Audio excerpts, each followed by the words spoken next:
John chapter 14, verse 27. Peace I live with you. My peace I give to you. I do not give to you as the world gives. Do not let your hearts be troubled, and do not be afraid. At sa Tagalog, ang kapayapaan ay iniiwan ko sa inyo. Ang aking kapayapaan ay ibinibigay ko sa inyo.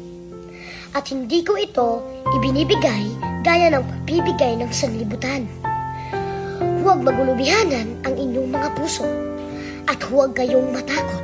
Sa Bisaya, ang kalinaw akong ibilin kaninyo.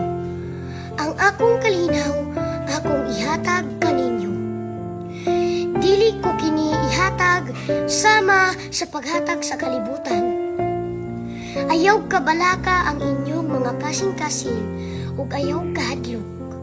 Ayan lamang po, maraming salamat po sa pakikinig ng mga salita ng Diyos. Ingat po kayo palagi, mahal ko kayo, God bless us all.